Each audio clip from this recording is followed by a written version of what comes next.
আমার ভাই জানেরা, হে নবী পাকের উম্মত উম্মতিরা, হে নবী দেবানারা, বিশ্ব নবী রাসূলুল্লাহ সাল্লাল্লাহু আলাইহি ওয়াসাল্লামের একজন সাহাবা দাঁড়িয়ে গিয়ে আল্লাহর রাসূলকে বলতে লেগেছে, ইয়া রাসূলুল্লাহ হাবিবাল্লাহ, ইয়া রাসূলুল্লাহ হাবিবাল্লাহ, কাল কিয়ামতের মাঠেতে কেউ কারুর হবে না, বাপ বেটাকে চিনবে না, বেটা বাপকে চিনবে না, স্বামী স্ত্রীকে চিনবে না, স্ত্রী স্বামীকে চিনবে না। ইয়া রাসূলুল্লাহ হাবিবাল্লাহ, সবার আগে আপনি জান্নাতে চলে যাবেন। ইয়া রাসূলুল্লাহ হাবিবাল্লাহ, আমাদের অবস্থা কি হবে? আপনার উম্মত উম্মতিদের অবস্থা কি হবে?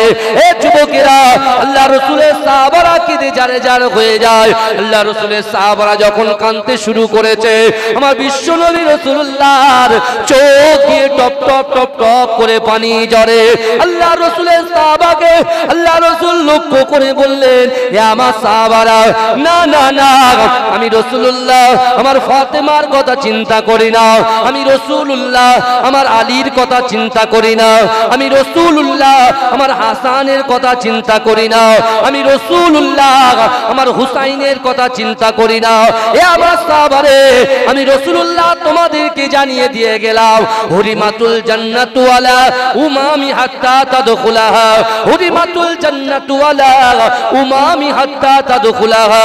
আল্লাহ রাসূল কাঁদতে কাঁদতে বললেন, হে আমার সাহাবারা, আমি রাসূলুল্লাহ আমার উম্মতকে এত মহব্বত করি, এত ভালোবাসি, আমি রাসূলুল্লাহ তোমাদেরকে জানিয়ে দিলাম, পৃথিবীর জমিনে যত নবী পয়গম্বর এসেছে, আদম থেকে নিয়ে হযরত ঈসা আলাইহিস সালাতু ওয়াস সালাম পর্যন্ত যত পয়গম্বর এসেছে, ওই সকল পয়গম্বরের যত উম্মত এসেছে, আদম থেকে নিয়ে ঈসা আলাইহিস সালাতু ওয়াস সালাম পর্যন্ত যত উম্মত এসেছে, ওই সকল উম্মত উম্মতিদের জান্নাতে যাওয়া ততক্ষণ পর্যন্ত হারাম, যতক্ষণ পর্যন্ত আমি রাসূলুল্লাহ আমার উম্মত আগে দয়ার জান্নাতে না যাবে। জোরে বলুন। এই আমাদের পাওয়ার দেখেছেন তো? পাওয়ার গুলো শোনা, যারা মিনি মার্কেটে ঘুরছে, যারা বাড়িতে বসে আছে, আমার রাসূলুল্লাহর পাওয়ার গুলো দেখে, আমার রাসূলের পাওয়ারটা দেখেন, পাওয়ার, আর তার উম্মতের কতটা পাওয়ার দেখেন। আমার ভাই জানেরা, হে নবী পাকের উম্মত উম্মতিরা, হে নবীর দেবানারা, একটু ভালো করে বোঝার চেষ্টা করেন। বিশ্ব নবী রাসূলুল্লাহ সাল্লাল্লাহু আলাইহি ওয়াসাল্লাম কোরআন তেলাওয়াত শুরু করে দিলেন।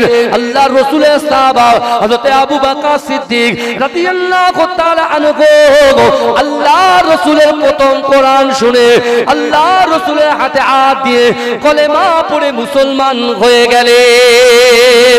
এ যুবকেরা, তারপরে আল্লাহর রাসূলের একজন সাহাবা হযরত আলী রাদিয়াল্লাহু তাআলা আনহু যুবকদের ভিতরে হারাম শরীফের পাশে আল্লাহর রাসূলের কোরআন শুনে কলেমা পড়ে মুসলমান হয়ে গেলেন। তারপরে রাসূলুল্লাহর পালক পুত্র হযরত যায়েদ রাদিয়াল্লাহু তাআলা আনহু কোরআন শুনে আল্লাহর রাসূলের হাতে হাত দিয়ে কলেমা পড়ে মুসলমান হয়ে গেলেন। এ যুবকেরা, দারুন নাদওয়াতে বসে বসে আবু বকর, এমন করে হযরত আলী, হযরত যায়েদ রাদিয়াল্লাহু তাআলা আনহুর কথা সকলে আলোচনা শুরু করে দিয়েছে। এই আবু জেহেল কি ব্যাপার দেখো, যারা কোরআন শুনছে আর ওই কোরআন অনুযায়ী ঈমান এনে মুহাম্মাদের গোলাম হয়ে যায়। আল্লাহ পাক রব্বুল আলামিন কোরআনে আয়াত নাযিল করে দিলেন, বিসমিল্লাহির রহমানির রহিম, সুবহানাল্লাযী আসরা বিআবদিহি লাইলাম মিনাল মাসজিদিল হারাম ইলাল মাসজিদিল আকসা। হে যুবকেরা, হে নবী পাকের উম্মত উম্মতিরা, একই রজনীতে আল্লাহর রাসূলকে হারাম শরীফ থেকে বাইতুল মুকাদ্দাস, ওই বাইতুল মুকাদ্দাস থেকে সপ্তম আসমান ভেদ করে আল্লাহর সঙ্গে জান্নাত জাহান্নাম দেখিয়ে আমার আল্লাহ পাক পুনরায় একই রজনীতে আল্লাহ রাসূলকে হারাম শরীফে পাঠিয়ে দিয়েছিলেন। এজন্য বলেন, আল্লাহ কোরআনে আয়াত নাযিল করলেন, জিবরাইল এসে রাসূলুল্লাহকে নিয়ে গেলেন। রাসূল কোথায় গেলেন? এ যুবক, এই সেই বাইতুল মুকাদ্দাস, ফিলিস্তিনের জমিনে ইসরাইল যেভাবে হামলা করছে, যেভাবে মুসলমান ঘরের ছেলেগুলোকে চুন চুন করে মারছে, বাপের সামনে সন্তানকে হত্যা করছে, সন্তানের সঙ্গে বাপকে হত্যা করছে, বাপের সামনে সন্তানকে হত্যা করছে। এই যুবকেরা বিশ্বাস করো, ওই বাইতুল মুকাদ্দাস হচ্ছে আমাদের প্রথম কিবলা। আমরা যেদিকে সর্বপ্রথমে নামাজ পড়তাম, আমাদের মুসলমানদের প্রথম কিবলা ছিল বাইতুল মুকাদ্দাস। এই যুবকেরা ভালো করে বোঝো, আজকে শরীফনগরের যুবকদের ঈমানি পাওয়ার আর ফিলিস্তিনের বাসীদের ঈমানি পাওয়ারটা কতটা, একটু ভালো করে ধ্যান ধারণাটা মাথার ভিতরে ইনপুট করে যান। বিশ্বাস করুন, ওই সিরিয়াবাসী অর্থাৎ বাইতুল মুকাদ্দাসের পাশে ফিলিস্তিনের যুবকদেরকে এত মার মেরেছে, ঘর কেড়ে নিয়েছে, বাপ কেড়ে নিয়েছে, মা চলে গেছে। ওই যুবকটা ধুক ধুক করে ফিলিস্তিনের জমিনে যখন ঘুরে ঘুরে বেড়াচ্ছে, ইসরাইল বাহিনীতে বলছে তোর বাপ চলে গেছে, মা চলে গেছে, দাদা চলে গেছে, দাদু চলে গেছে, তারপরেও তোরা এখানে কেন দাঁড়িয়ে আছিস? ওরা তখন সিনাটুকে বলছে শোনো, আল্লাহি আল্লাহি, আমরা আল্লাহকে ছাড়া কাউকে ভয় পাই না। অর্থাৎ আমার বাপ চলে গেছে, মা চলে গেছে, দাদা চলে গেছে, বাড়ি অর্থ সম্পত্তি সব চলে গেছে, কুছ পরোয়া নেই, কিন্তু বাইতুল মুকাদ্দাসকে আমরা ছাড়তে রাজি নয়। জোরে বলে, আমরা জীবনের পরোয়া করি না, মারো তোমাদের গান দিয়ে আমাদের বুককে ঝাঁঝরা করো, কিন্তু বাইতুল মুকাদ্দাসকে আমরা ছাড়বো না। 3 বছরের বাচ্চাকে মেরেছিল, আঙুল তুলে বলেছিল আমি আল্লাহকে গিয়ে বলে দেব। এই শুনছে, আল্লাহকে গিয়ে বলে দেব। একটা বান্দার হক, একটা আল্লাহর হক খুব ভালোভাবে আপনারা জানেন। আমার ভাই জানেরা, এ নবী পাকের উম্মত উম্মতিরা, এ নবী দেবানারা, আমার আল্লাহ বলে বান্দা মান কানা লিল্লাহি কানাল্লাহু লাহু, যে ব্যক্তি আমার হয়ে যায় আমি আল্লাহ তার হয়ে যায়। না না না, যতই বিপদ আসুক, যতই বাধা আসুক, আমি আল্লাহ পাক তাকে উদ্ধার করে দিই। এ যুবকেরা, এ নবী পাকের উম্মত উম্মতিরা, একটু ভালো করে বোঝার চেষ্টা করেন। আল্লাহ রাসূলের সঙ্গে কুরুচিকর মন্তব্য করে আবু জেহেল ছুটতে শুরু করেছে। ছুটে ছুটে ছুটে ছুটে আল্লাহ রাসূলের মুহাব্বতে সাহাবা হযরত আবু বকর সিদ্দিক রাদিয়াল্লাহু তাআলা আনহুর ঘরের সামনে গিয়ে হাজির হয়ে যায়। ও আবু বকর, ও আবু বকর, ঘর থেকে বার হও, আবু বকর ঘর থেকে বার হয়ে এসো। এ যুবকেরা, আবু বকর বলছে সকাল সকাল একজন কাফেরের গলার আওয়াজ পাওয়া যায়। এ যুবকেরা ঘর থেকে বার হয়ে এসে দেখে আবু জেহেল। বলছে কি ব্যাপার? বলছো আবু বকর, তুমি যে নবীর হাতে কলেমা পড়েছো, নবীকে মুহাব্বত করো, নবীকে ভালোবাসো, যে নবীর জন্য বাপ দাদাদের ধর্ম ত্যাগ করেছো, তোমার নবীর মাথা খারাপ হয়ে গেছে। বলছে কি হয়েছে বলো?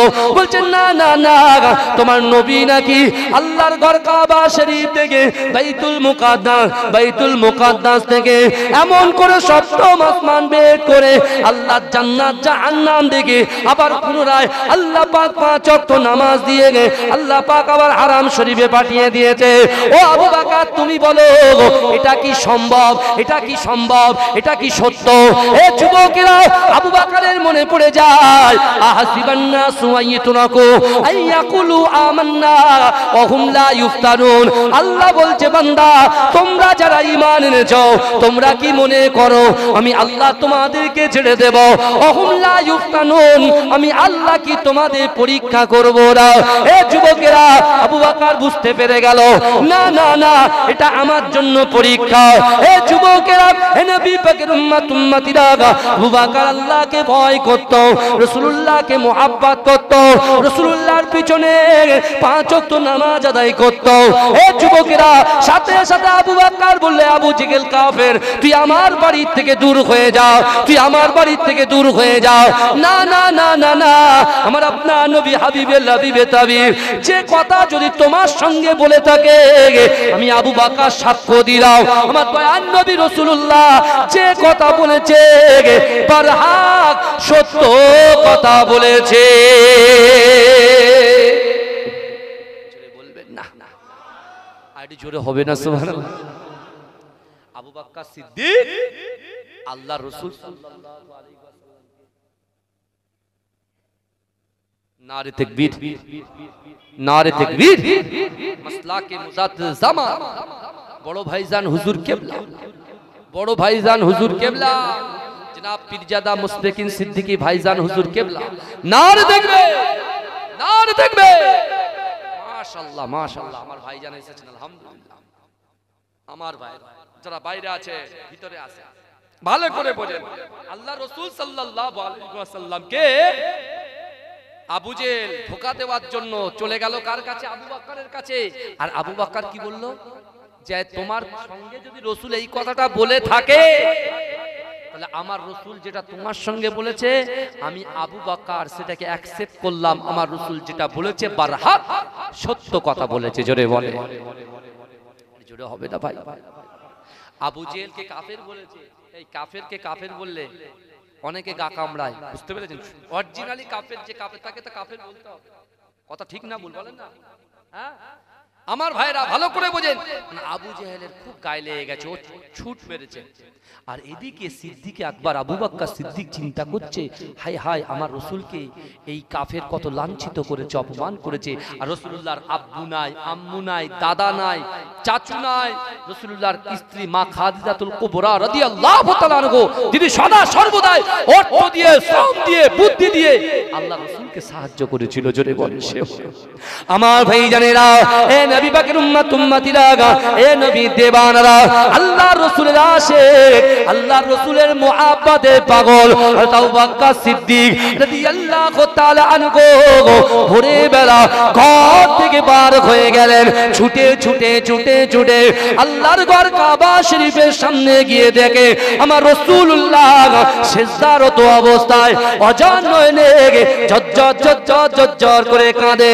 হে যুবকেরা হে নবী পাকের উম্মতিরা আবু বকর গিয়ে আল্লাহর রাসূলের পিছনে হাত দেন হে যুবকেরা আল্লাহর রাসূলের পিঠে হাত দেওয়ার সাথে সাথে আল্লাহর রাসূল মাথা তুলে অজান নয়নে ঝরঝর ঝরঝর করে কেঁদে বলে আবু বকর না না না আবু জেহেল আমাকে অপমান করেছে হে যুবকেরা হে নবী পাকের উম্মতিরা এই সময় আবু বকর বলেছিল ইয়া রাসূলুল্লাহ ইয়া হাবিবাল্লাহ হুজুর আপনি কাঁদবেন না আপনার কান্না আমি আবু বকর সহ্য করতে পারি না ইয়া রাসূলুল্লাহ হাবিবাল্লাহ না না না আপনার কথা শুনে আবু জেহেল আমার বাড়িতে গিয়েছিল আমার ঈমান থেকে বার করার জন্য কিন্তু না না না আমার আল্লাহ পাক আপনার মহব্বতে হেফাজত করেছে ইয়া রাসূলুল্লাহ হাবিবাল্লাহ আপনি আবু জেহেলের সঙ্গে যে কথা বলেছেন আমি আবু বকর আপনার সামনে আল্লাহকে সাক্ষী রেখে বলছি কি আপনি যা বলেছেন বারহাক সত্য কথা বলেছে ও আমার যুবকেরা এ নবী পাকের উম্মতিরা এ নবী দিওয়ানারা ওই সময় আল্লাহর রাসূল আবু বকরকে জড়িয়ে ধরেছে আবু বকরের উপরে আমার দয়ার নবী মুস্তাফা খুশি হয়ে গেছে এ যুবকেরা এ নবী পাকের উম্মতিরা আমার রাসূল যখন আবু বকরের উপরে খুশি হয়ে গেছে আমার আল্লাহ পাক আবু বকরের উপরে খুশি হয়ে গেছে আল্লাহ পাক রাসূলুল্লাহর চোখের পানি দেখতে পারেন না আল্লাহ জিবরাইলকে বলছে এ জিবরাইল চলে যাও আমার হাবিবুল্লাহর কাছে গিয়ে বলো আমার আবু বকর যেন খুশি হয়ে যায় আমার আবু বকর যেন রাজি হয়ে যায় না না না আমার রাসূলকে দুনিয়ার জমিনে আবু বকর খুশি করার জন্য আমি আল্লাহ পাক আবু বকরের নামের পাশে সিদ্দিক উপাধি দিয়ে দিলাম জোরে বলে এটা জোরে বলা যাবে না সুবহানাল্লাহ নারে দেখবে চিন্তা করে অনেক সময় দেখা যায় কালেকশন হয় না এই কালেকশন হয় তো তা আল্লাহর কোরআন বলছে ওয়াম্মা সাইলা ফালা তানহা যদি কোনো মানুষের কাছে হাত পাতে ওই হাতটাকে তোমরা ফেরত দিও না ভালো করে বুঝবেন কোন মানুষ মেনশন করেনি আল্লাহর রাসূলের কাছে ইহুদিরাও আসতেন নাসারাও আসতেন কাফেররাও এসে হাত পাততেন রাসূলুল্লাহ রাসূল কিন্তু দিয়ে দিতেন জোরে বলে আমাদের জন্য সব সময় পরীক্ষা এটা মাথায় রাখবেন সব সময় আর আল্লাহর পরীক্ষায় যে উত্তীর্ণ হবে যারা আল্লাহকে ভয় করবে রাসূলকে মুহাব্বত করবে নামাজ পড়বে আল্লাহ তো তাদের উপরে খুশি হবে কথা ঠিক না ভুল আর আল্লাহ আবার কোরআনে কি বলছে শুনেন ওয়ালিমান খাফা মাকামা রাব্বিহি জান্নাতান শুনছেন আপনি জান্নাত পেতে চান তো এই কথা বলে না জান্নাত পেতে চান তো? এই কারা কারা জান্নাত পেতে চায় একটু হাত তোলেন। তাকবীর জোরে, নারে তাকবীর। এতগুলো মানুষ জান্নাত পেতে চায়, তাহলে জান্নাত অবশ্যই পাবেন। কোরআনের কাছে আসেন, কোরআন শিখিয়ে দিচ্ছেন জান্নাত কিভাবে পাবেন। আল্লাহর কোরআন বলছে ওয়ালিমান খাফা মাকামা রাব্বিহি জান্নাতান। আল্লাহ বলছে বান্দা কাল কিয়ামতের মাঠে, এই ভালো করে শুনেন, শুনছেন তো নাকি? কাল কিয়ামতের মাঠে আমি আল্লাহর সামনে দাঁড়ানোকে যে ভয় করবে, বুঝতে পারছেন না? আল্লাহ বলছে বান্দা কাল কিয়ামতের মাঠে আমি আল্লাহর সামনে যে দাঁড়ানোকে ভয় করবে, আমি আল্লাহ তাকে দুটো জান্নাত পুরস্কার দেব। এজরে বলেন কটা জান্নাত পুরস্কার দেবে? দুটো। আর আমি বলেছি জান্নাতটা কত বড় বলেছি তো, জলসা বললাম একটু আগে। কত বড় বলেন তো? আসমান জমিনের মিডিলে যতটা ফাঁকা জায়গা আছে, সেই ফাঁকা জায়গা শুরু একটা জান্নাত। আল্লাহ কোরআনে বলছে ওয়াসারিউ ইলা মাগফিরাতিম মির রাব্বিকুম ওয়া জান্নাতিন আরদুহাস সামাওয়াতু ওয়াল আরদ। অর্থাৎ আসমান জমিনের মিডিলে যতটা ফাঁকা জায়গা আছে, ফাঁকা জায়গা শুরু একটা জান্নাত। জোরে বলবেন না? জোরে বলেন না সুবহানাল্লাহ। চিন্তা করেন। আর আল্লাহ বললেন আমি আল্লাহর সামনে দাঁড়ানোকে যে ভয় করবে আল্লাহ তাকে দুটো জান্নাত দেবে। জোরে বলুন। এবারে শুনেন, আল্লাহর রাসূল সাল্লাল্লাহু আলাইহি ওয়াসাল্লাম মক্কার জমিনে জোর কদমে আবু বকর সিদ্দিক, ওমরে ফারুক, হযরত আলী রাদিয়াল্লাহু তাআলা আনহু এদেরকে নিয়ে দ্বীনের প্রচার শুরু করছে। জোর কদমে দ্বীনের প্রচার চলছে। একে যখন দ্বীনের প্রচার শুরু করছেন, অনেক গরিব মানুষ যারা দিন আনে দিন খায়, নুন আনতে পান্তা ফুরায়, এই সকল মানুষ যারা রাসূলুল্লাহর হাতে হাত দিয়ে কলেমা পড়েছে, তাদের প্রতি রাতের বেলা গিয়ে টর্চার শুরু হয়ে গেছে। শুনছেন? তাদেরকে এত অত্যাচার করছে। বিশ্বনবী রাসূল সাল্লাল্লাহু আলাইহি ওয়াসাল্লামের কাছে এসে সাহাবাগুলো বলছে ইয়া রাসূলুল্লাহ আমরা আর মক্কাতে থাকতে পাচ্ছি না, টিকতে পাচ্ছি না। বলে কেন? বলে এত অত্যাচার, সে অত্যাচার আমরা সইতে পাচ্ছি না। আল্লাহর রাসূল সাল্লাল্লাহু আলাইহি ওয়াসাল্লাম কিছু লোককে আবুসিনিয়ায় পাঠিয়ে দিলেন। আবুসিনিয়ায় যে বাদশা ছিল নাজ্জাসী, সেই নাজ্জাসী বাদশা তার দিলটা ছিল নরম। বুখারী শরীফে হাদিসের মধ্যে এসেছে আলা ইন্না ফিল জাসাদি মুদগাতান ইজা সালুখা সালুখাল জাসাদু কুল্লুহু ওয়া ইজা ফাসাদাত ফাসাদাল জাসাদু কুল্লুহু আলা ওয়াহিয়াল কালব। মানুষের শরীরের ভিতরে এমন একটা গোশতের টুকরা আছে, ওই গোশতের টুকরাটা যদি অপবিত্র হয়ে যায়, মানুষের পুরো শরীরটাই অপবিত্র হয়ে যায়। আর ওই গোশতের টুকরাটা যদি পবিত্র হয়ে যায়, মানুষের পুরো শরীরটাই পবিত্র হয়ে যায়। জোরে বলুন। আর ওই জিনিসটার নাম হচ্ছে কালব, যেখানে মুজাদ্দিদ জামান দাদা হুজুর পীর কেবলা রাহমাতুল্লাহ আলাইহি তিনি এই বাংলার জমিন নয়, এপার বাংলা ওপার বাংলা থেকে শুরু করে মেঘালয় ত্রিপুরা থেকে শুরু করে বিশ্বাস করেন এমনকি আফগানিস্তান থেকে শুরু করে আরো অনেক জায়গায় হুজুর পীর কেবলা এরকম খানকা মসজিদে কলবের ইসলাহ করিয়েছিলেন। জোরে বলুন। জোরে বলবেন না? তার অবদান বাংলার মানুষ জিন্দেগিতে ভুলছে না, ভুলবে না, এটা মাথায় রাখবেন। বিশ্বাস করেন আল্লাহ রাসূল সাল্লাল্লাহু আলাইহি ওয়াসাল্লাম তখন নিজে এমন, আমার রাসূল এমন নেতা দেখে। এখন বর্তমানে নেতা যারা, আমি সব আমাদের নেতাদের আমি বদনাম করতে আসিনি, আমি জাস্ট বোঝাতে চাইছি যে এখনকার নেতারা পিছনে থাকে, শ্রোতা সামনে থাকে, তার দলের সৈনিকরা সামনে থাকে, নেতা পিছনে থাকে। আর আমরা এমন একজন নেতাকে ভালোবাসি, প্যার করি, তিনি আগে থাকেন, তার অনুসারীরা পিছনে থাকেন। জোরে বলে, জোরে বলবেন না? ভাইজান বিশ্বাস করেন, আজকে হয়তো অনেকে সময় পাচ্ছে না আসতে। কিসের জন্য? ব্যবসার জন্য, বাণিজ্যের জন্য। যে হুজুর এখন গেলে রাত্রের বেলা ঘুমাতে পারবো না, ঠিক টাইমে ব্যবসা করতে পারবো না। কারণ হুজুর আপনি তো জলসা করছেন, টাকা আপনার পকেটে গুজে দেবে, কিন্তু আমাদের তো দেবে না। ভাইজান এটা কিন্তু কোনো কথা হয় না, এ কথার কোনো যুক্তি নাই, এ কথার কোনো যুক্তি নাই। কারণ আল্লাহ রাসূল ১৫০০ বছর আগে সর্বপ্রথমে বুখারী শরীফের হাদিস ভালো করে শুনবেন, আল্লাহ রাসূল সাল্লাল্লাহু আলাইহি ওয়াসাল্লাম ঘর থেকে বার হলেন এমন একটা টাইমে, ঘর থেকে বার হয়েছেন যে টাইমে রাসূলুল্লাহ বা আমরা আপনারা কখনো সেই টাইমে ঘর থেকে বার হইনি। এরকম একটা টাইমে রাসূল ঘর থেকে বার হলেন। পার হওয়ার পরে দেখছেন সিদ্দিক আকবর হযরত আবু বকর সিদ্দিক আর হযরত ওমর ফারুক রাদিয়াল্লাহু তাআলা আনহু দুজন বসে আছেন। আল্লাহর রাসূল দেখে বলছেন, কি ব্যাপার আবু বকর উমর, তোমরা এই টাইমে এখানে? এরকম একটা সময় এখানে। সেই সময় সাহাবারা কি বলেছিল? শরীফনগরের ভাইয়েরা আমার প্রাণ প্রিয়, আপনারা মুজাদ্দেদ জামান দাদা হুজুর পীর কেবলার খলিফা আহমদ আলী হামিদ শাহ জালালি রাহমাতুল্লাহ আলাইহির লাখতে জিগার আমার দাদা মাজরাটি পিস্তায় হুজুর কেবলা এই গ্রামে এসেছে।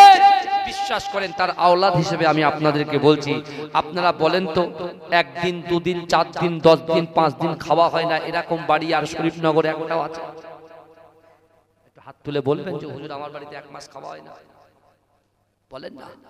আল্লাহ দৈনন্দিন আল্লাহ যে রুজিটা পাচাচ্ছেন, পান্তা খাচ্ছেন, 10টার সময় খাচ্ছেন, আবার 1টার সময় খাচ্ছেন, আবার রাত্রে খাচ্ছেন, 4 বেলা খাওয়াচ্ছেন আলহামদুলিল্লাহ। কার ওসিলায়? বিশ্বনবী মুস্তাফার ওসিলায়। জোরে বলেন, জোরে বলবেন না, কথাগুলো শুনবেন আমার ভাইরা। বিশ্বনবী রাসূল সাল্লাল্লাহু আলাইহি ওয়াসাল্লাম যখন আবু বকর উমরকে জিজ্ঞাসা করলেন, হযরত আবু বকর উমর বলছে, ইয়া রাসূলুল্লাহ আমাদের পেটের ক্ষুধা, আমাদের পেটের ক্ষুধা আমাদেরকে বাইরে টেনে এনেছে। আল্লাহ রাসূল কি বললেন?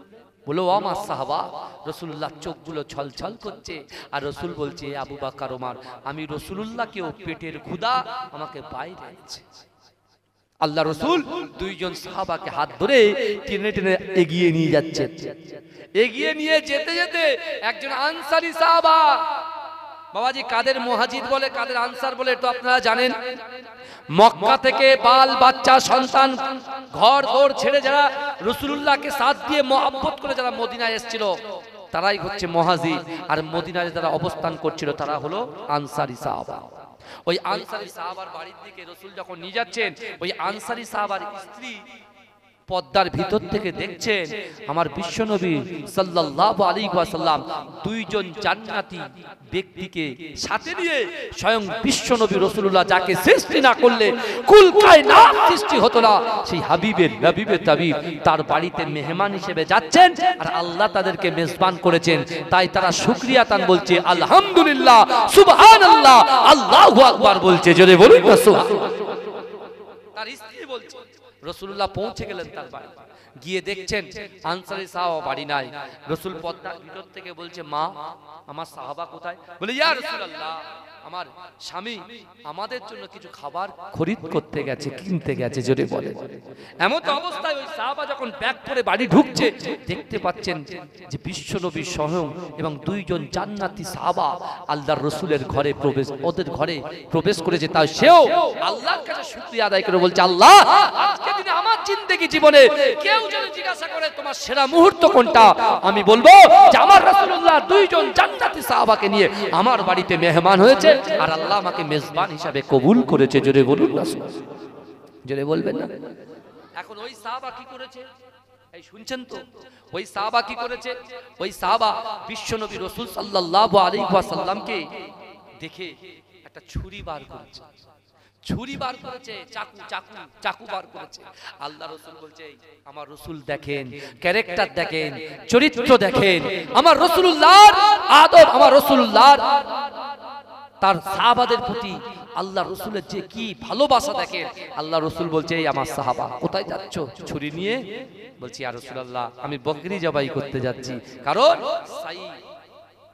আমার ঘরে আল্লাহ জান্নাতের নূরকে এনে বসিয়ে দিয়েছে, আর আমি আপনাকে মেহমানদারি না করতে পারলে থাকতে পারি? আল্লাহ রাসূল কি বললেন? যে তুমি দুধওয়ালি পশু জবাই করবেন না। জোরে বলবেন না, দুধওয়ালি পশু জবাই করবেন, এমনি যে কোনো একটা পশু ছোটখাটো করলেই হবে। সে কি করলো? রাসূলুল্লাহর সামনে পুরো সুন্দর ভুনা করে সব কিছু থাল উপস্থাপন করলো, সুন্দর সুন্দর খেজুর রাসূলুল্লাহকে দিলেন। রাসূলুল্লাহ দুইজন সাহাবা রাসূল সহ খাবারগুলো খেলেন, ভালো করে বুঝবেন। খাওয়ার পরে রাসূলুল্লাহ বেরিয়ে আসছেন তাদের জন্য, তাদের বাড়িতে বরকতের দোয়া করে। রাসূল যখন বেরিয়ে আসছে, এবারে বিশ্বনবী রাসূল সাল্লাল্লাহু আলাইহি ওয়াসাল্লাম কিছুটা দূরে আসার পরে আবু বকর আর উমর হুজুরকে জিজ্ঞাসা করছে, বাবা আবু বকর উমর এখন তোমাদের পরিস্থিতি কেমন? তখন কেমন ছিল? তখন কেমন ছিল? বলছে ইয়া রাসূলুল্লাহ, ক্ষুধার তাড়নায় আমরা বাইরে বেরিয়েছিলাম, আর এখন আল্লাহ পাক আমাদের রিজিক দিয়ে আমাদের পেটটাকে ভরিয়ে দিয়েছেন। জোরে বলুন। কিন্তু আমার ভাই জানেরা, এ নবী পাকের উম্মত উম্মতিরা, এ নবী দেওয়ানারা, বিশ্ব নবী রাসূলুল্লাহ সাল্লাল্লাহু আলাইহি ওয়াসাল্লাম ওই সময় আবু বকর উমরকে বলেছিল, ও আবু বকর উমর, তুমি কি জানো কাল কিয়ামতের মাঠেতে, কাল হাসরের মাঠেতে তোমরা যে আজকে আমার আনসারী সাহাবার বাড়িতে ভক্ষণ করেছো, খাওয়া দাওয়া করেছো, আল্লাহ পাক এর ভিতর থেকে তোমাদের কাছে চুল চিরা হিসাব নেবে, তোমাদের হিসাব দিতে হবে। এ যুবকেরা চিন্তা করে দেখেন, আল্লাহর রাসূল বললেন আল্লাহ পাক দৈনন্দিন তার বান্দাদেরকে রিজিক দেয়, আমি রাসূলুল্লাহর খাতিরে রিজিক দেয়। আল্লাহ পাক দেখেন সেই বান্দা তার রিজিক খেয়ে কতটা ইবাদত বান্দিগি করছে, কতটা শরিয়াত অনুযায়ী চলছে, কতটা নামাজ আদায় করছে, কতটা যাকাত আদায় করছে, কতটা পিতা মাতাকে মুহাব্বত করছে। এ যুবকেরা, এ নবী পাকের উম্মত উম্মতিরা, আজকে বলেন তো দেখি, এই ভাঙড়ের জমিনে আপনাদের এই গ্রামে আল্লাহ পাক যে বড় বড় মাঠগুলো সৃষ্টি করেছে, ওই মাঠের ভিতর থেকে আপনারা কত সুন্দর করে ফসলগুলো আল্লাহ পাক আপনাদের দ্বারা দিয়ে করিয়ে নেয়। এ যুবকেরা, আল্লাহ তো আপনাদের রিজিক দেয়, আর ওই রিজিক ভক্ষণ করে আমরা যদি দুনিয়ার মানুষের গোলামতি করি, আমরা যদি দুনিয়ার মানুষের পিছনে পিছনে ঘুরি, এ যুবকেরা, আল্লাহ পাক আমাদের উপরে অসন্তুষ্ট হবে কি হবে না? এ যুবকেরা, হে নবী পাকের উম্মত উম্মতিরা, আল্লাহর রাসূলের সাহাবারা এই কথা শুনে আবু বকর উমরের চোখ দিয়ে পানি পড়ে যায়। ওই সময় বিশ্ব নবী রাসূলুল্লাহ বলেছিলেন, ও বাবা আবু বকর, ও বাবা ওমর, না না না, আমি রাসূলুল্লাহ তোমাদেরকে জানিয়ে দিলাম, আমার আল্লাহ পাক তার বান্দাকে বড্ড ভালোবাসে, আল্লাহ তার বান্দিকে প্যার করে। না না না না না, শয়তানের প্ররোচনায় পড়ে, সন্তানের শয়তানের ধোঁকায় পড়ে যদি তার ভুল হয়ে যায়, সে যদি খারাপ কাজে লিপ্ত হয়, কুপথের দিশা অবলম্বন করে, তার পরকিয়া হয়ে যায়, জিনা হয়ে যায়, হারাম কাজে যুক্ত হয়ে যায়, না না না, আমার আল্লাহ পাক রব্বুল আলামিন কোরআন পাকের মধ্যে পরিষ্কারভাবে ঘোষণা দিয়েছে, ইয়া আইয়ুহাল্লাযীনা আমানু তুবু ইলাল্লাহি তাওবাতান নাসুহা। ও বান্দা, না না না না না, পিছনে যে বড় বড় সগীরা কবিরা গুনাহগুলো হয়েছে, ওই গুনার কথা খেয়াল করে আমি আল্লাহর ভয় যদি তোমার কলিজার ভিতরে থাকে, রাসূলুল্লাহর মুহাব্বত যদি তোমার কলিজার ভিতরে থাকে, আর নামাজের পানিতে এসে বসে বসে তওবার মতো তওবা যদি তোমরা করতে পারো, আমি আল্লাহ পাক তোমাদের পিছনের সগীরা কবিরা গুনাহগুলোকে ক্ষমা করে দেব। জোরে বলবেন। চুল চিরা হিসাব কে নেবে? এই বলেন বাবাজি, আল্লাহ নেবে। আল্লাহ রাসূল সাল্লাল্লাহু আলাইহি ওয়াসাল্লাম মদিনাতে আসলেন। মদিনাতে এসে সাহাবাদেরকে কি বললেন?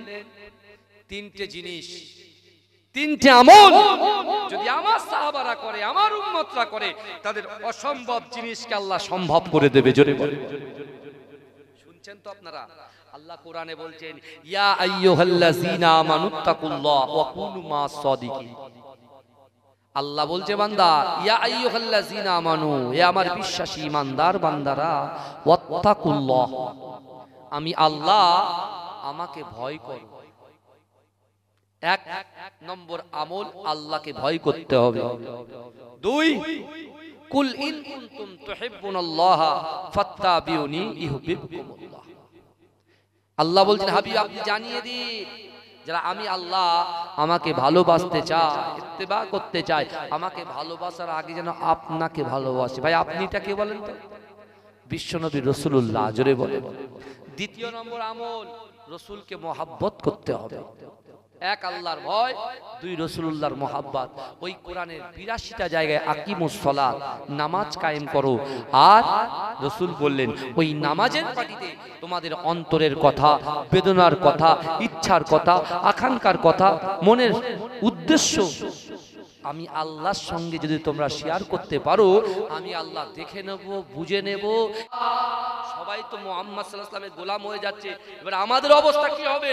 আমাদের নেতাগিরি চলে যাবে, আমাদের চেয়ার চলে যাবে, আমাদের যে উপঢৌকন আসতো সেই উপঢৌকনও তো চলে যাবে। এখন কি করে রক্ষা করা যায় বলো, কি করে রক্ষা করা যায়? এই আবু জেহেল সংকল্প করছে, ভালো করে শোনেন, আবু জেহেল সংকল্প করছে যে দাঁড়াও, তোমরা চিন্তা করো না, একদিন আবু বকরকে ঠিক টেনে নিয়ে আসবো, ঠিক মুহাম্মাদের কাছ থেকে আবু বকরকে ঠিক টেনে নিয়ে চলে আসবো। এই শুনছেন আপনারা? এখন বিশ্বনবী রাসূল সাল্লাল্লাহু আলাইহি ওয়াসাল্লাম তার প্রতি যখন অত্যাচার আস্তে আস্তে বেড়ে যাচ্ছেন, সেই সময় হযরতে বিশ্বনবী রাসূল সাল্লাল্লাহু আলাইহি ওয়াসাল্লাম কাবা শরীফের সামনে গিয়ে আল্লাহর কাছে দু হাত তুলে দোয়া চেয়েছিলেন, আল্লাহ, যে অত্যাচার আমার উপরে চলছে, আল্লাহ এই ইসলামের জন্য, ঈমানের জন্য, আল্লাহ ইসলামের ঝান্ডাটাকে উত্তোলন করার জন্য, আমাকে সাথ দেওয়ার জন্য মক্কার জমিনে দুইজন ওমর, একটার নাম হচ্ছে ওমর ইবনুল খাত্তাব আর একটার নাম হচ্ছে ওমর ইবনুল হিশাম, যেটা আবু জেহেলের নাম। বুঝতে পেরেছেন? আবু জাহেলের নাম হচ্ছে ওমর ইবনুল হিশাম আর খাত্তাবের বেটা ওমর। এই দুইজন ওমরের জন্য আল্লাহ রাসূল দোয়া চেয়েছিলেন। কিন্তু এই যুবকেরা, আমার রাসূল জবান দিয়ে যে কথা বলে, আসমানের উপরে আল্লাহ কথাটাকে কবুল করে নেয়। জোরে বলেন, জোরে বলবেন না? কিছুদিন পরে সাহাবারা যখন আরকামের ঘরে এমন করে সাহাবারা যখন বসে আছে, দেখতে পাচ্ছেন হযরত ওমর ফারুক রাদিয়াল্লাহু তাআলা আনহু আল্লাহর রাসূলের কাছে এসে নিজের মাথাটাকে ঝুঁকিয়ে দিয়ে হাতে হাত দিয়ে কলেমা পড়ে মুসলমান হয়ে গেলেন। জোরে বলেন। রাসূল দোয়া করেছেন কয়জনের জন্য? ভালো করে বুঝবেন, রাজ লুকিয়ে আছে। আমি একটা আয়াত পড়েছি, ওহুম লা ইফতানুন, আল্লাহ পরীক্ষা করবে। আপনি ঈমানদার, আপনাকে আল্লাহ পরীক্ষা করবে। আপনি ঈমানদার নয়, আপনাকে পরীক্ষা করবে। আপনি যুবক, আপনাকেও করবে। আপনি মুরব্বী, আপনাকেও করবে। আপনি মধ্যবিত্ত, আপনাকেও করবে। ভালো করে বুঝেন, সব সময় আমাদের প্রস্তুত থাকতে হবে আল্লাহর পরীক্ষায় উত্তীর্ণ হওয়ার। সে প্রসেস আস্তে আস্তে আগিয়ে যাব, বুঝতে পারবে।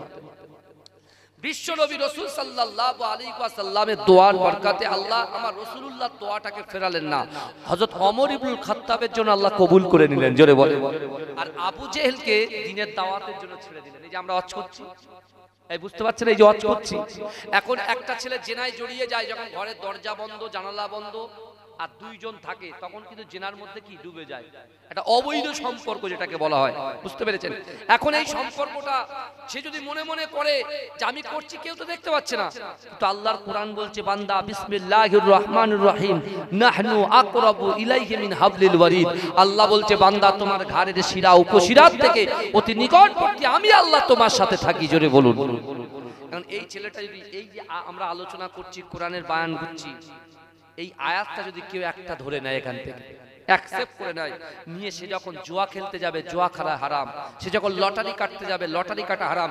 লটারি কাটতে গিয়ে লটারিটা হাতে নেওয়ার আগে মনে মনে করবে যে আল্লাহ কিন্তু দেখছে, আল্লাহ আমার সাথে আছে, আর আল্লাহ হিসাব নেবে, আমি হিসাবের জবাব দিতে পারবো তো। সে তখন কি করবে? ছেড়ে দেবে। এটাই হয়ে যাবে সাকসেস। জোরে বলে। একটা আয়াত যদি কোরআন শরীফের মধ্যে 6666টা আয়াত আছে, 114টা সূরা আছে। বিশ্বাস করেন, এই 6666টা আয়াতের ভিতরে যে কোনো একটা আয়াত যদি আপনি নিয়ে বাড়ি যেতে পারেন আর সেই অনুযায়ী আমল করতে পারেন, রাসূল কিয়ামতের মাঠে আপনার হাত ধরবে, সোজা জান্নাতে পৌঁছে দেবে। জোরে বলে। আল্লাহ কাকে দ্বীনের জন্য ছেড়ে দিলেন, দাওয়াতের জন্য ছেড়ে দিলেন? আবু জেহেলকে। রাসূল আবার গভীর রজনীতে মা আয়েশা সিদ্দিকা রাদিয়াল্লাহু তাআলা আনহার ঘর থেকে বেরিয়ে যাচ্ছে। এই শুনেন, রাসূলুল্লাহ দাদু ইন্তেকাল করেছে, আব্বা মা সব ইন্তেকাল করেছে, যে চাচু আবু তালেব সে ইন্তেকাল করেছে, রাসূলুল্লাহর প্রথম স্ত্রী আম্মা জান খাদিজাতুল কুবরা রাদিয়াল্লাহু তাআলা আনহা তিনি ইন্তেকাল করেছে। রাসূল একা একা অনুভব করছে, রাসূল চলে গেলেন তায়েফে। এই যুবকরা মক্কা থেকে 80 কিলোমিটার দূর, ওই তায়েফে গিয়ে রাসূলকে লাঞ্ছিত করলো, অপমান করলো, আমার রাসূলকে আঘাত করলো। তারপরেও বিশ্বনবী হায়াতুন নবী, নূর নবী, মুফাক্কারে মওজুদা, ইমামুল আম্বিয়া, খাতামান নবীন হারাম শরীফের পাশে এসে আল্লাহর রাসূল সেই কোরআন নিয়ে প্রচার শুরু করলেন। জোরে বলে। আল্লাহ জিবরাইলকে বলছে, জিবরাইল আমি আর থাকতে পারছি না, আমার রাসূলুল্লাহর অপমান, আমার রাসূলুল্লাহর চোখের পানি আমি আল্লাহ সহ্য করতে পারি না। আমার রাসূলুল্লাহ দাদু চলে গেছে, আমার রাসূলুল্লাহ চাচা চলে গেছে, তার স্ত্রী চলে গেছে, আমি আল্লাহ যে কষ্ট আমার হাবিব পাচ্ছে আমি তাকে একটু খুশি করতে চাই। ও জিবরাইল শোনো, মুসা আমার কাছে আসতো, বারবার আমাকে ডাকতো, আল্লাহ আমি আপনার সঙ্গে দেখা করতে চাই, দেখা করতে চাই, দেখা করতে চাই। আমি আল্লাহ যদি হুকুম দিতাম, পারমিশন দিতাম, তাহলে সে তুর পাহাড়ে আসতো। তুর পাহাড়ে আসার আগে নিজের জুতোটাকে খুলতো, হাতে করে নিয়ে আমি আল্লাহর সামনে দাঁড়াতো, এখানে এসো বারবার আমাকে ডাকতো, আল্লাহ দেখা দাও, দেখা দাও, দেখা দাও। আমি বললাম লান তারানি না মুসা, তুমি আমাকে দেখতে পাবে না। তারপরেও তার কথাগুলো আমি অ্যাকসেপ্ট করে সে আমাকে দেখতো বা আমার সঙ্গে কথা বলতো। ভালো করে বুঝবেন। আর আজকে আমার হাবিবকে আমি আল্লাহ পাক এত ভালোবাসি, আমার হাবিব বিনা আমি আল্লাহ থাকতে পারি না। অর্থাৎ আমার হাবিবুল্লাহর জন্য আমি আল্লাহ পুরো পৃথিবীটাকে সুন্দর করে সাজিয়ে দিয়েছি। ওই হাবিবুল্লাহকে যাও আমার কাছে মেহমান হিসাবে, আর আমি আল্লাহ মেজবান হিসাবে আমার হাবিবুল্লাহকে দেখতে চাই। এই জন্য বলবেন না, যখন আবু বকর সিদ্দিক, হযরত ওমরে ফারুক, হযরত আলী রাদিয়াল্লাহু তাআলা আনহু, হযরত যায়েদ রাদিয়াল্লাহু তাআলা আনহু যখন হাতে হাত দিয়ে কলেমা পড়ে মুসলমান হচ্ছেন, তখন আবু জেহেল দারুন নাদওয়াতে কি বলেছিল যে আমি আবু বকরকে দেখে নেব এবং আবু বকরকে কিভাবে আমি মুহাম্মদ রাসূলুল্লাহর কাছ থেকে আমি আমার কাছে টেনে নেব। ভালো করে বুঝেন, এই পর্যন্ত বুঝেন তাহলে বুঝতে পারবেন। আর আল্লাহ কোরআনে বলছেন কি, অহুম লা ইফতানুন, আমি আল্লাহ সকলকে পরীক্ষা করব। এই শুনছেন তো? এবারে রাসূল সাল্লাল্লাহু আলাইহি ওয়াসাল্লাম মা আয়েশা সিদ্দিকা রাদিয়াল্লাহু তাআলা আনহার ঘর থেকে আল্লাহর রাসূল বেরিয়ে যাচ্ছেন। এই শুনছেন তো? আল্লাহর রাসূল যেই বেরিয়ে যাচ্ছে, পিছন থেকে মা আয়েশা সিদ্দিকা রাসূলের হাতটা ধরে বলছেন, আপনি যাচ্ছেন কোথায়? গভীর রজনীতে আপনি যাচ্ছেন কোথায়? রাসূল দুই ওমরের জন্য দোয়া চেয়েছিলেন। একটা ওমরকে আল্লাহ পাক ইসলামের ভিতরে দাখিল করেছেন, আর দ্বিতীয় জন তার দ্বীনের দাওয়াতের জন্য ছেড়ে দিয়েছেন। মা আয়েশা সিদ্দিকাকে পিছনে ঘুরে আল্লাহ রাসূল বলছো, আয়েশা বিশ্বাস করো আমি তোমার উপরে খুশি, তোমার উপরে রাজি, আমি বিশ্বাস করো আমি তোমাকে ছাড়া আমি অন্যদিকে যাই না, কিন্তু না, আমি চাই না যে আমার উম্মতরা জাহান্নামে যায়, আমি চাই আমার সকল উম্মতরা জান্নাতে যাক। তাই আবু জেহেলকে আমি তার বাড়িতে দিনের দাওয়াত দিতে যাচ্ছি। একবার যাইনি, দুবার যাইনি, 450 বার গিয়েছি। জোরে বলে। মা আয়েশা সিদ্দিকা হাতটা ছেড়ে দিয়ে রাসূলুল্লাহর দিকে তাকিয়ে বলছি, আর রাসূলুল্লাহ খুব সাবধানে যাবেন, আবু জেহেল লোক ভালো না। এই শুনছেন, আবু জেহেল লোকটা ভালো না, ও সব সময় ওর ভাবনা, ওর চিন্তা আপনাকে কিভাবে ক্ষতি করবে। আল্লাহ রাসূল সাল্লাল্লাহু আলাইহি ওয়াসাল্লাম মুচকে একটা হাসি দিয়ে যখন বেরিয়ে যাচ্ছেন, বলছি আর রাসূলুল্লাহ আপনি কিন্তু সাবধানে যাবেন। ভাইজান বিশ্বাস করেন, আপনি আল বিদায়া ওয়ান নিহায়া কিতাব খুলেন, সিরাত ইবনে হিসাম খুলেন, বিশ্বাস করুন ওই সময় আপনি হযরতে বিশ্ব নবী রাসূল সাল্লাল্লাহু আলাইহি ওয়াসাল্লাম যখন বেরিয়ে গেলেন, বেরিয়ে যাওয়ার পরে আবু জেহেল তার বাড়িতে একটা গাছের নিচে বসে বসে ফল ভক্ষণ করছেন। ফল আল্লাহ রাসূল জিজ্ঞাসা করেছে, আবু জেহেল কেমন আছো? চুপ করে আছে। কি খাচ্ছ? রাগের চোটে বলছে ফল খাচ্ছি। কারণ রাসূল কোরআন নিয়ে এসেছে আর সব কেটে কেটে রাসূলুল্লাহর হয়ে গেছে। জোরে বলুন না সুবহানাল্লাহ। ওর দলের লোক কমে যাচ্ছে আস্তে আস্তে, ও সহ্য করতে পারছে না, ও বাধ্য হয়ে রাসূলুল্লাহর উপরে কুরুচিকর মন্তব্য করে দিল যে আমি পাথর খাচ্ছি। আল্লাহ বলছে আমার রাসূলুল্লাহ শানে বিয়াদবি, আমার রাসূলুল্লাহ শানে মুস্তাকি, আমার রাসূলুল্লাহ শানে কুরুচিকর মন্তব্য, আমি আল্লাহ সব কিছু সহ্য করতে পারি, আমার রাসূলুল্লাহর চোখের পানিকে আমি আল্লাহ সহ্য করতে পারি না। আবু জেহেল দ্বিতীয়বার বলল যে আমি পাথর খাচ্ছি। আল্লাহ কি করলো? হাতের ফলটাকে, ফল খাচ্ছি বলল, হাতের ফলটাকে আল্লাহ পাথরে পরিণত করে দিল। জোরে বলে, এই জোরে বলবেন না। এই আল্লাহ রাসূল বলেছে সাহাবাদেরকে, মক্কার জমিনে হারামের পাশে বলেছে, রাসূল যখন আমার বিশ্ব নবীর 53 বছর বয়সে রাসূল যখন ইয়াসরিবের জমিনে অর্থাৎ মদিনাতুল মুনাওয়ারাতে রাসূল যখন হিজরত করেছিলেন, ওই মদিনাতুল মুনাওয়ারাতে গিয়ে সর্বপ্রথমে রাসূলুল্লাহ বলেছিলেন, এই আমার সাহাবারা শোনো, যারা অর্থনৈতিক সমস্যা, পারিবারিক সমস্যা, শারীরিক সমস্যা, আরো ইত্যাদি ইত্যাদি যাদের সমস্যা আছে, আমি রাসূলুল্লাহ তোমাদেরকে কোরআনের আয়াত দিয়ে, তিনটে আয়াত দিয়ে বুঝিয়ে দেব। তিনটে আমল যদি তোমরা করতে পারো, তোমাদের অসম্ভব জিনিসগুলোকে আমার আল্লাহ সম্ভব করে দেবে। বোঝা যাচ্ছে আমার কথা? আল্লাহ রাসূল বলেছিল তিনটে আমল করতে পারলে তোমার আপনার আমার আপনার ভিতরে যে অসম্ভব জিনিস, জিন্দেগিতে এত বছর হয়েছে নিয়ত করেছি কাজ হয় না, জিন্দেগিতে এত কিছু করছি, এত টাকা ইনকাম করছি, পকেট থেকে স্লিপ খেয়ে বেরিয়ে যাচ্ছে, জিন্দেগিতে কতবার নিয়ত করছি নামাজ 5 ওয়াক্তই পড়বো কিন্তু হচ্ছে না, জিন্দেগিতে কতবার নিয়ত করছি তাহাজ্জুদে নামাজে উঠবো কিন্তু শয়তান আপনার পা টিপে টিপে ঘুম পাড়িয়ে দিচ্ছে, জিন্দেগিতে ভাবছি যে মোবাইল আর ইউজ করবো না, একটু কোরআন পড়বো, সে জায়গায় কাজ হচ্ছে না। বুঝতে পারছেন না?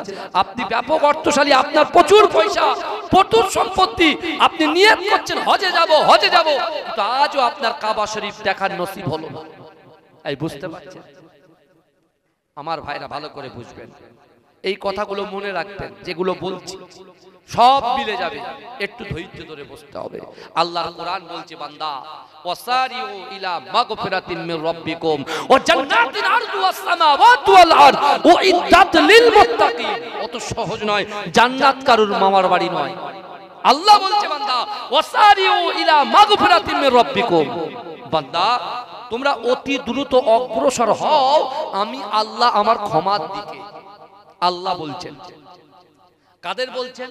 আমাদেরকে বলছেন, আজকে শরীফনগরের মানুষদেরকে বলছেন, সারা বিশ্বের বান্দাকে বলছেন ওয়াসারিউ ইলা মাগফিরাতিন মির রাব্বিকুম, তোমরা অতি দ্রুত অগ্রসর হও আমি আল্লাহ আমার ক্ষমার দিকে।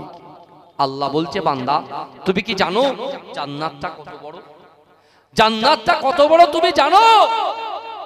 আল্লাহ বলছে বান্দা জান্নাতটা হলো আসমান জমিনের মিডিলে যতটা ফাঁকা জায়গা আছে, এই ফাঁকা জায়গা স্বরূপ একটা জান্নাত। জোরে বলে, জোরে হবে না ভাই? জান আরে চিৎকার দিয়ে হবে না? আল্লাহ বলছে বান্দা তুমি তো জান্নাতের খবর নিলে, আরে তুমি জানো ওই জান্নাতে কারা প্রবেশ করবে, ওই জান্নাতে কারা যাবে? এই শরীফনগরের গ্রামের কোন যুবকটা ওই জান্নাতে যাবে? আল্লাহ রাসূল বললেন উইদ্দাত লিল মুত্তাকিন, যারা মুত্তাকিন হবে, পরেজগার হবে, আল্লাহকে ভয় করবে, রাসূলকে মুহাব্বত করবে, দুনিয়ার লোভ লালসাকে পিছনে ফেলে দিয়ে আল্লাহর শান্তি অর্জনের জন্য, রাসূলুল্লাহর মুহাব্বত অন্তরের জন্য, ইসলামের যে 5টা পিলার আছে, বুনিয়াল ইসলাম ওয়ালা খামসিন, ইসলামের যে 5টা স্তম্ভ আছে, কলেমা, নামাজ, রোজা, হজ, যাকাত এবং শরিয়াত অনুযায়ী চলবে, অর্থাৎ ইহদিনাস সিরাতাল মুস্তাকিমের পথে চলবে। যারা ইহদিনাস সিরাতাল মুস্তাকিমের রাস্তা ধরবে, সেই রাস্তার শেষে গিয়ে দাঁড়াবে দয়ার জান্নাত। জোরে বলে, এই জোরে বলবেন না? তা আল্লাহর রাসূল গেলেন কোথায়? আবু জাহেলের বাড়িতে।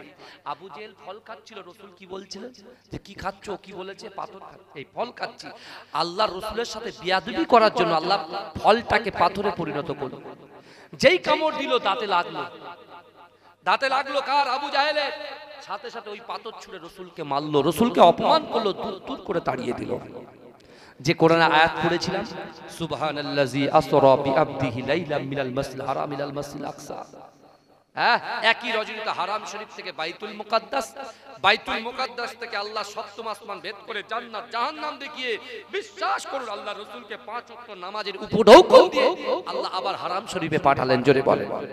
রাসূল যখন হারাম শরীফে এসেছেন, ভালো করে শুনেন, এটা 3 ঘন্টা 4 ঘন্টার ওয়াজ, আমি কিছু সময়ের জন্য বলে দিচ্ছি, শর্ট করে দিচ্ছি, কারণ আমার কিছু জায়গায় তো পৌঁছাতে হবে নাকি? কথা বলেন না, শেষ করতে হবে ঠিক টাইমে।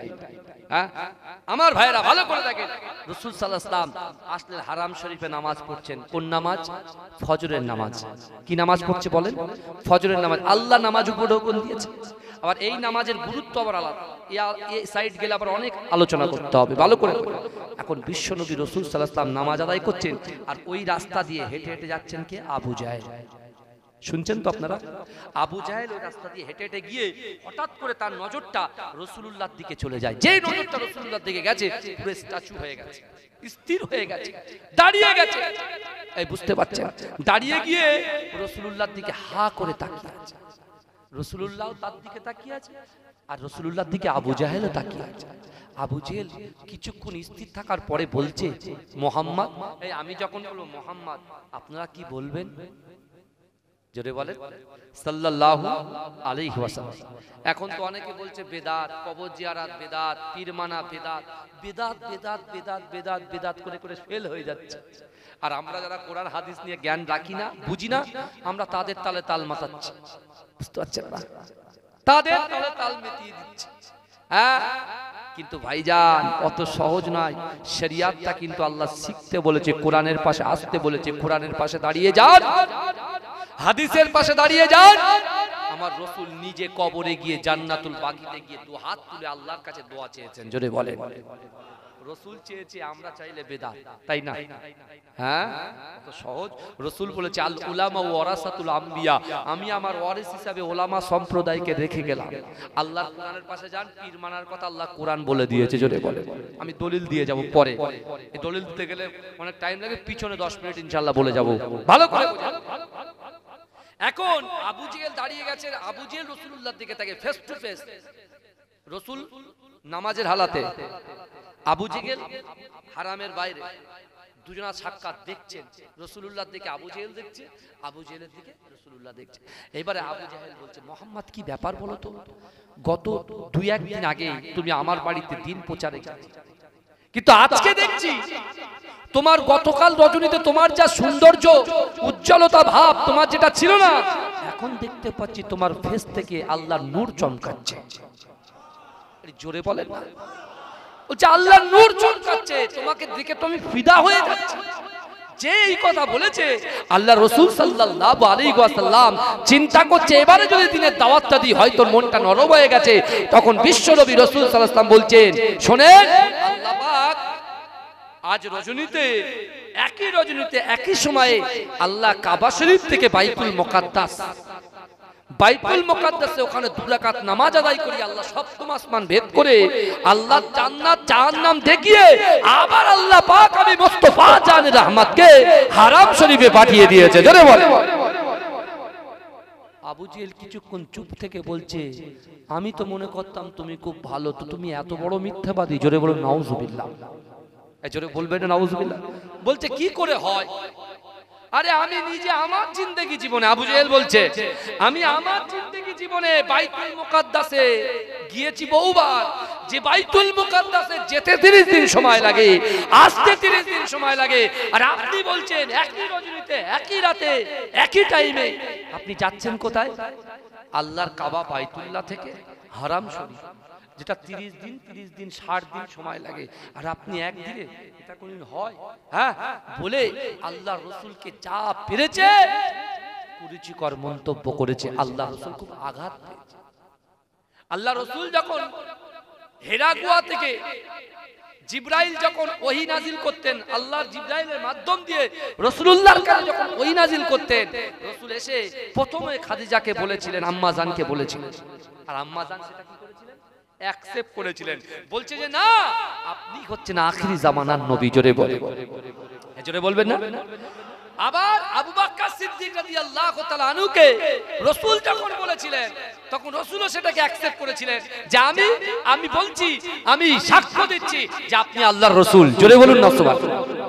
এবারে আবু জেহেলকে যখন বলেছে, আবু জেহেল সেটা বিশ্বাস করলো না। কিন্তু দারুন নাদওয়াতে যেদিন রাসূলুল্লাহর হাতে হাত দিয়ে আবু বকর কালেমা পড়েছিল, যে তার হাতটা ধরে নিয়েছিল আবু বকর রাসূলুল্লাহ, সেদিন কেউ কি বলেছিল পার্টনারদের, যে আমি আবু জেহেলকে ঠিক মুহাম্মাদের কাছ থেকে টেনে নিয়ে আসব। এখন আবু জেহেল বলছে একটা মোক্ষম সময়, কেন আবু জেহেল হচ্ছে শিক্ষিত ব্যক্তি। ওকে যদি বলা হয় যেখান থেকে 300 কিলোমিটার দূর, এখন মোটামুটি 300 কিলোমিটার গাড়ি চালাতে গেলে, আমি আগে মুর্শিদাবাদে যেতাম, তা মুর্শিদাবাদে আপনার গাড়ি, এখন যা রাস্তা হয়েছে এখন 3 ঘন্টায় পৌঁছে যাওয়া যাবে, আর তখন সিঙ্গেল রাস্তা ছিল 6 ঘন্টা লাগতো। এখন যদি আমি আপনার শরীফনগরে এসে বলি যে আমি 1 ঘন্টা 50 মিনিটে গিয়েছি, আপনার বিশ্বাস করবেন? আপনারা এখানে বসে নেভিগেশনে যাবেন, মুর্শিদাবাদ মারবেন, দেখবেন একদম কত ঘন্টা লাগবে দেখিয়ে দেবে। নেট পুরো একদম হাতের মুঠোয় চলে এসেছে। বুঝতে পারছেন না? দেখিয়ে দেবে যে হুজুর মিথ্যা বলছে কি সত্য বলছে। যারা বিশেষ করে পড়াশোনার মধ্যে আছে, নেট বোঝে যারা, তারা বুঝতে পারবে ভালো করে। এখন আবু জেহেল বলছে এটা তো অসম্ভব, আমি নিজে তো বাইতুল মুকাদ্দাসে গেছি, যে বাইতুল মুকাদ্দাসে যেতে কদিন 30 আসতে 30, আর রাসূলুল্লাহ বলছে এটা, এই কথা যদি আমি আবু বকরকে বলি তাহলে কিন্তু আবু বকর টলতে পারে, আর যদি টলিয়ে দিতে পারি আমার জয় হয়ে যাবে।